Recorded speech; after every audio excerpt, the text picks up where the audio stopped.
There are emotions that pass like storms: anger, fear, jealousy, fierce but fleeting. And then there is shame. Shame does not pass quickly. It lingers. It settles deep into the crevices of the psyche, silent and corrosive. Carl Jung, the great Swiss psychiatrist and founder of analytical psychology, once called shame a soul-eating emotion. Few phrases capture so precisely the invisible but devastating power shame holds over our inner lives. To understand why shame is so destructive, we must first distinguish it from guilt. Guilt says, "I did something wrong." Shame whispers, "I am something wrong." While guilt can lead to repair, shame rarely does. It does not motivate action as much as it paralyzes. It is not about behavior, it is about identity. And that is where its power lies. When a person is overtaken by shame, the problem is not just what they've done, but who they believe they are. Jung understood the human soul as something dynamic and mysterious, the seat of our unconscious drives, dreams, symbols, and potential for wholeness. When shame infects this level of our being, it does not merely hurt our feelings. It erodes our ability to live authentically. It isolates us from others. It divides us from ourselves. Shame tells us we are unworthy of love, belonging, and even existence. It whispers lies that sound like truths. And over time, if unchecked, those whispers become a permanent internal voice. What makes shame particularly insidious is that it is often hidden. People do not talk about their shame.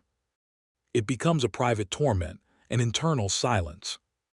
A person may smile on the outside while being consumed on the inside. Shame feeds on secrecy. The more we hide it, the stronger it becomes. Jung's work emphasized that what we repress does not disappear. It descends into the unconscious and expresses itself in other, often destructive, ways. Unacknowledged shame can lead to self-sabotage, addiction, chronic anxiety, depression, or a deep numbness that cuts one off from life. And worse, shame often originates in childhood, not from anything a child did wrong, but from being made to feel that they were wrong. Perhaps for expressing needs, emotions, creativity, or vulnerability.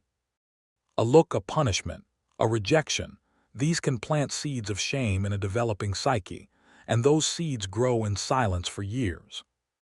As adults, we may no longer remember the source, but we live the consequences.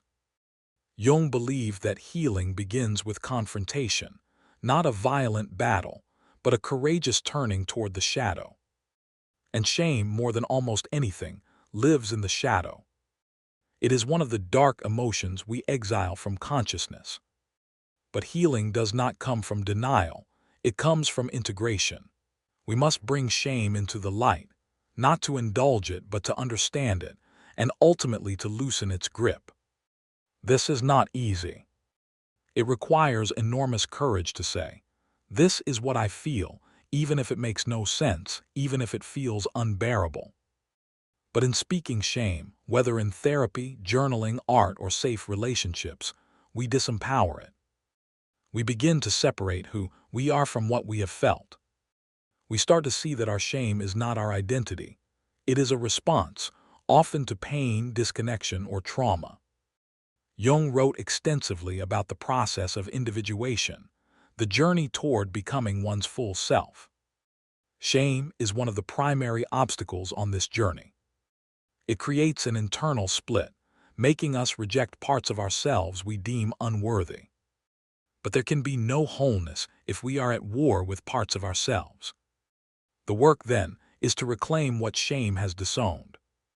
To learn that tenderness is not weakness. That vulnerability is not a defect. That being human includes imperfection. Ironically, it is often in our greatest sources of shame that we find the seeds of our deepest growth. The wound, Jung suggested, is where the soul begins its work. The very thing we hide may contain the medicine we need. But only if we are willing to face it, not with judgment, but with compassionate curiosity. This is not just a psychological task, it is a spiritual one. To heal shame is to reawaken our sense of dignity. Not pride, not ego, but a quiet recognition that we are worthy of love simply because we are alive. Shame tells us we must earn worthiness. Healing reminds us that it was never in question. If you feel the weight of shame in your life, know this: you are not alone. The human condition is marked by vulnerability. We all carry wounds, regrets, and fears of not being enough. But shame does not have to define you. Like any shadow, it begins to lose its power the moment you face it. Jung's words are not just a warning, they are an invitation.